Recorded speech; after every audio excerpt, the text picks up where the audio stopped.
بسم اللہ الرحمن الرحیم۔ السلام علیکم friends, welcome to Waheed T V one. آج کی ویڈیو میں آپ لوگوں کو بتاؤں گا کہ آپ کی بجیز پیرٹ میٹنگ کیوں نہیں کرتے۔ میرے سے اکثر دوست یہی کویشچن پوچھتا ہے کہ بجیز کا فیئر لگا ہوا ہے لیکن پھر بھی بجیز میٹنگ نہیں کرتے۔ یہ بہت بڑا ایشو ہوتا ہے، جب تک برڈز میٹنگ نہیں کریں گے تب تک بریڈ نہیں آئیں گے۔ ہمارے اکثر دوستوں کا یہی خواہش ہوتی ہے کہ ہمارے بجیز بریڈنگ کرے، تو آج ویڈیو اس کے متعلق ہے کہ بجیز پیرٹ میٹنگ کیوں نہیں کرتی۔ تو دوستو، آج کی ویڈیو میں آپ لوگوں کو جو ٹپس بتاؤں گا، آپ ان ٹپس پر عمل کریں، انشاءاللہ آپ لوگوں کو بجیز بھی میٹنگ کرنا سٹارٹ کر لیں گے۔ تو ویڈیو کو پورا دیکھیں، ویڈیو کو سکپ نہیں کرنا۔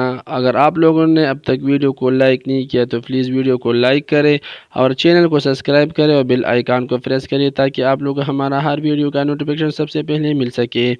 اگر آپ لوگوں کا جو بھی کویشچن ہوتا ہے تو آپ لوگ کمنٹ کریں، انشاءاللہ میں ان کا ریپلائی ضرور دوں گا۔ تو چلیے شروع کرتے ہیں۔ ٹپس نمبر 1، آپ کے لوگوں کی بجیز پیرٹ میٹنگ کے لیے کب ریڈی ہوتے ہیں؟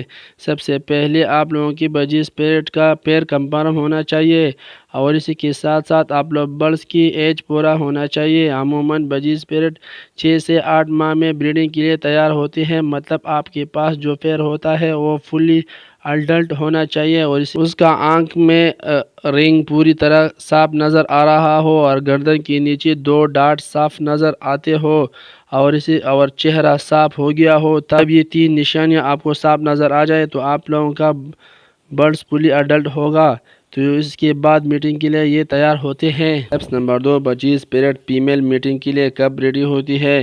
بجیز فیمیل تب میٹنگ کے لیے ریڈی ہوتی ہے جب اس کی کیج میں دانہ پانی پراپر طریقے سے موجود ہوں، مطلب کیج سے دانہ پانی نہ ختم کرنے دے۔ جب بھی آپ کو پتہ چلے کہ دانہ پانی ختم ہو گیا ہے تب اس کو دوبارہ بھروا لے۔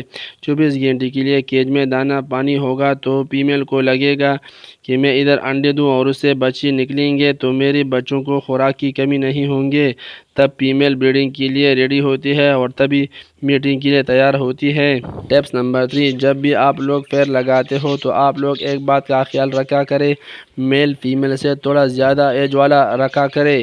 میل فیمیل سے بڑا ہوگا تو وہ میٹنگ کے لیے تیار ہوتا ہے اور فیمیل کو بریڈنگ کی طرف لے کر آتے ہیں۔ اگر آپ لوگوں کا میل چھوٹا ہے فیمیل سے تو فیمیل اس کو زیادہ پسند نہیں کرتا اور میل کو میٹنگ وغیرہ کا موقع نہیں دیتا، تو ہمیشہ آپ لوگ میل فیمیل سے تھوڑا زیادہ ایج والا رکھنا چاہیے۔ ٹپس نمبر 4، جب تک فیمیل مٹکی کو سلیکٹ نہیں کرتی تب تک فیمیل میٹنگ کے لیے ریڈی نہیں ہوتی۔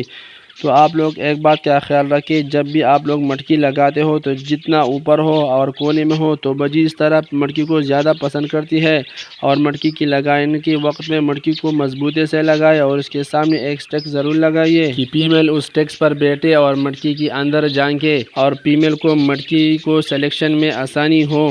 جب فیمیل مٹکی کو سلیکٹ کرتی ہے تب جا کر فیمیل میٹنگ کی طرف آتے ہیں۔ ٹپس نمبر 5، آپ اپنے برڈز کو تھوڑا سا ٹائم دیں۔ آپ اس کو دیکھیں کہ آپ کے برڈز میں میل یا فیمیل کس میں کمی ہے، میل فیمیل میں کون سا میٹنگ کے لیے تیار نہیں ہے۔ اگر میل انٹرسٹڈ نہیں ہے تو آپ لوگ میل کو چینج کریں، اگر فیمیل انٹرسٹ نہیں لے رہی تو آپ لوگ فیمیل کو چینج کریں۔ اور ان سب ٹپسوں کے ساتھ ساتھ آپ اپنے برڈز کو مناسب پرورش دیں۔ جب بھی آپ اپنے برڈز کو تھوڑا سا پرورش دیں گے تو آپ کے برڈز انشاءاللہ بہت جلد میٹنگ کرنا سٹارٹ کر لے گا۔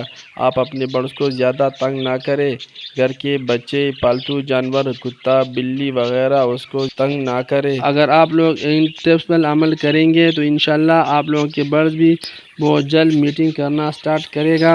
میں امید کرتا ہوں کہ آپ لوگوں کو آج کا انفارمیٹیو ویڈیو پسند آیا ہوگا، تو پلیز اس ویڈیو کو لائک کریں، چینل کو سبسکرائب کریں۔ چلو پھر ملتے ہیں نئی ویڈیو نئی ٹاپک کے ساتھ، تب تک کے لیے خدا حافظ۔